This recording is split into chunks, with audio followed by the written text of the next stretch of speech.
while, Ava, you are making your way down to the lower end of the city.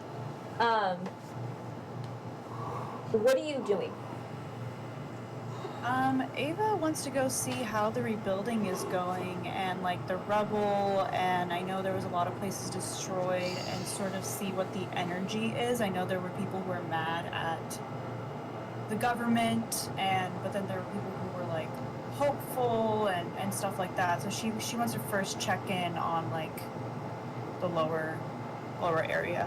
And it's underground, correct? There's no sky there. Correct. That's correct. So yeah, I'll go down there. You walk around. You walk down into it's now somewhat familiar halls of really where the brunt of the Emerald Scarring took place. Where the massive destruction, this massive corruption of the land, the buildings, the people. And now, as you come down here, it's been a few weeks, and it's all been cleaned up. The damage is still there. Some of the buildings are still being repaired, but the signs of actual corruption are gone. And you still see some graffiti on the walls. The anti-government anarchist movement, but it looks as if it's been starting to be covered. Some of it's still there. The discontent and the feelings of abandonment, that's not going to go away. But at the very least, as you're down here, you see that the people, at least now, are more focused on rebuilding. Healing, but definitely not healed. I think Ava kind of looks around, and if there's anyone that's sort of struggling or doing like rebuilding or covering up the graffiti, like she wants to approach and start a conversation. Okay. I'll see a team of foremen that are currently trying to it looks like the rubble's been cleared away, but they're trying to reset some scaffolding to make repairs to one of the buildings. And you realize that you actually recognize a lot of the members of this crew. You had a conversation with one of them the last time you were here. They were rebuilding outside of the Temple of Mizara.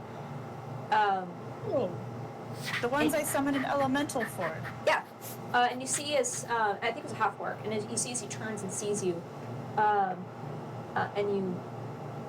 he kind of looks at you for a second as if thinking, and then smiles and, hail, Ava, right?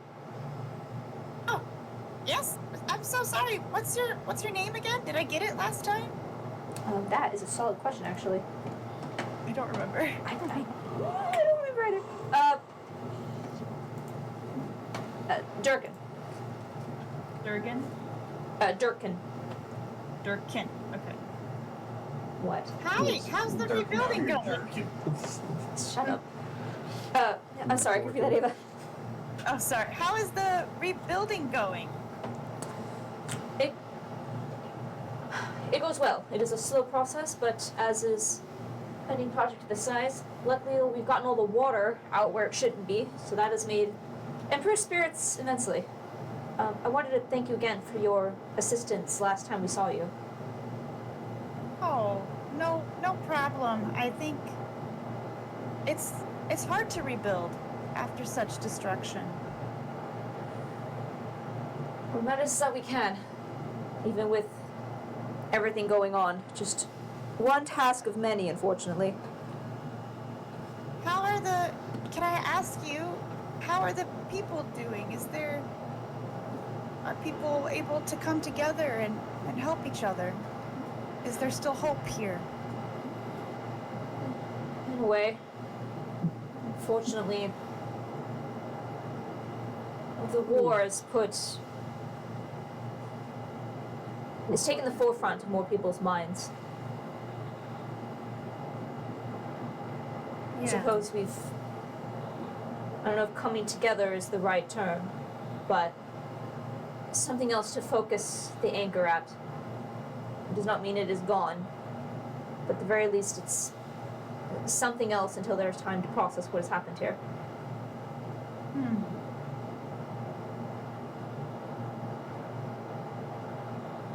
I'm a druid, so it's always hard to see destruction, and it's always hard to see pain. But I do have to remind myself that it's a cycle, and where destruction follows growth and rebirth and newness. And I understand that people here are hurt and suffering, but I do hope that it allows for the growth of something new and stronger. I hope so as well. You guys don't really get to see the sky much here, do you? Feels a little. I kind of came from a place like this, actually. It is. It's difficult at times. But we can still go to the docks, and some take their days off to go up to the key top. You make do. Well, I'm guessing there's not a lot of days off for families and grandmas and grandpas and children here. They're all rebuilding and trying to heal. I'm thinking I remember what it felt like to be underground and to want something bigger. And anger is good, but it's not the only thing.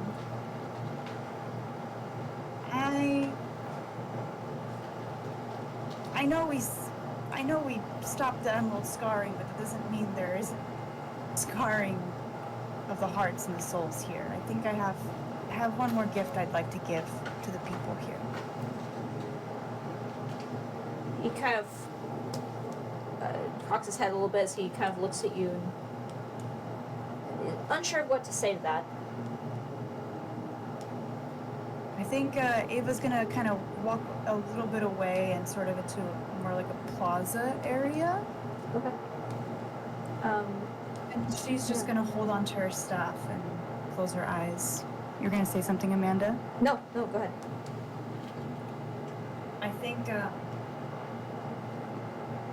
as she just stands there and she just kind of takes in the sounds of people talking, maybe people arguing, but also perhaps just distant laughter and, the sounds of people living their lives and rebuilding, and this sort of cycle of destruction and rebirth and destruction and rebirth. As she kind of holds her staff and the crystals on the staff start to glow and stars start to kind of just sort of drift off. And as soon as she opens her eyes, she stamps the staff down on the ground, and I'm going to cast Mirage Arcane and create a starry night sky inside of this cave. And God. it's going to be the beautiful stars without the light pollution, the stars that she saw from her home when she finally escaped the caves. She really is the best And of us. that wonder that she felt of seeing something so majestic and beautiful and awe. And it's a 1 mile radius. It's just a vocal and somatic components. And instead of the kind of cave above and the stalactites and whatever they are, it's going to be these constellations and twinkling stars, and sometimes shooting stars come through. And just, I don't know if 1 mile is the Dendar, or, I don't know how big it is, but I don't know if it's I will the say, as you cast this, and you fill up the entirety of the underground with stars, a beautiful skyscape. Just as beautiful, just as wondrous. Everything that you saw of the outside world projected in these dark, wet caves is now Wet. starlight. Dark wet caves. Wet. And sort of just the whole place is, I know it's illuminated by torches and torchlight and magic stuff, but now it's illuminated by starlight above as well. And it everything that it touches just feels a little brighter and luminescent in a way. As people kind of stop and look up and she hears the sounds and she just sort of smiles. And just says, like under her breath to herself, is like, I think I just want to share the stars. Share freedom with everyone. Share these cycles, and that there's always hope for more beyond destruction. There's an And I think interesting she'll just kind of sit and watch people enjoy it and just kind of observe without really. She's not a priest, she's not proselytizing, she just enjoys the wonder on people's faces before she needs to make her way back to the party. And the spell's gonna last for 10 days. There's a thing about sharing experiences. There's a reason why stories are so powerful.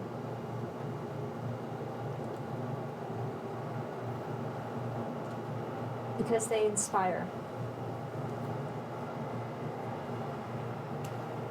As you cast the sky that started your journey, the sky that you created this crew for, that you named after. You watch these people step out of their homes, this place of destruction and death and that hope, and look up and see the same stars that inspire you. You can watch as ideas and connections and hope is made in these people. As with this one action, many of the young of the city have left for war, or they are rebuilding, filling in other ways. And those that are left are those that are unable to fight or those that are too young. Over the next 10 days, the starscape will expand across the underground, which is a large majority of the population of Dendar.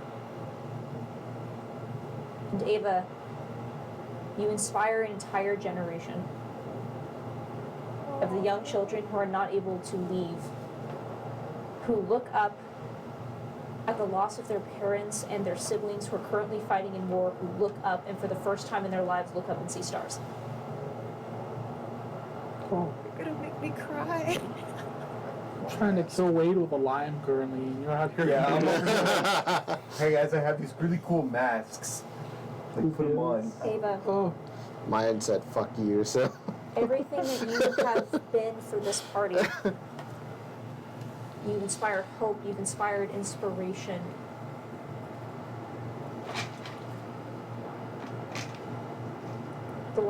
As you do this action, the power that you've been given swells within you. You have given yourself. That's how you ascend, baby.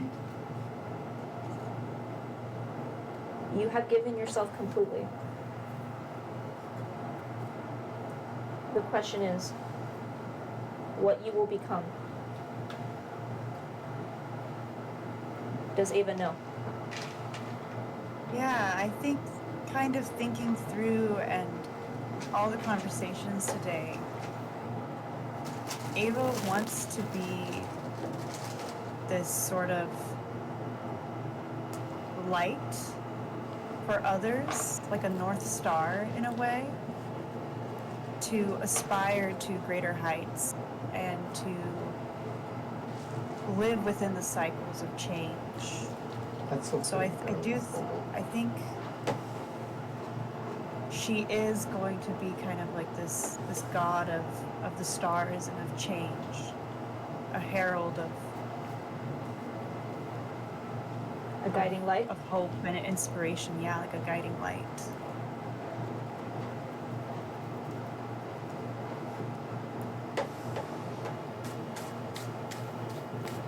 Do you wish to ascend?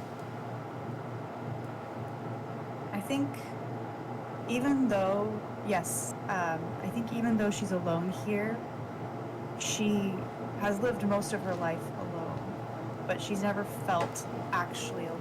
She's always known she's had the stars. She's always felt these connections. And I think in this moment, surrounded by the wonder and the stars, she feels like she can ascend here.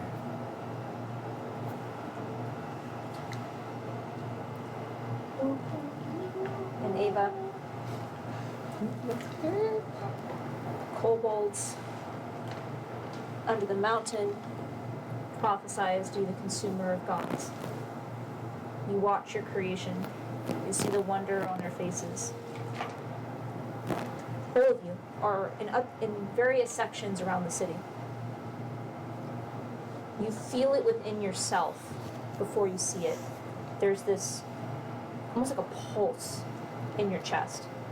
Sound. And you feel this energy building up. So good.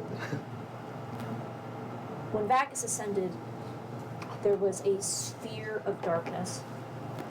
And what all you see is from somewhere deep within the rock of Dendar. It's not white light, but starlight. As everything you see, as it starts from a point in the center and expands out to encompass the entirety of Dendar, everything you see is made up of constellations. You are mere outlines of thought.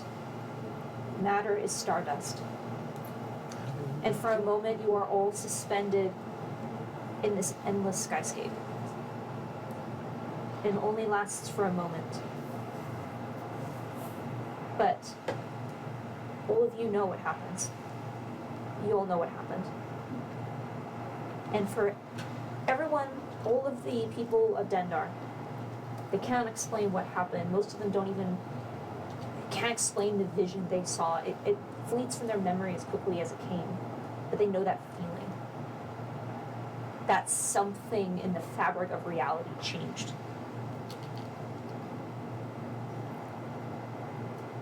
And Ava, as the light, as quickly as it expands, returns. You are ascended. Ava of the guiding light. Oh. Wow. I have goosebumps. Oh. Bravo.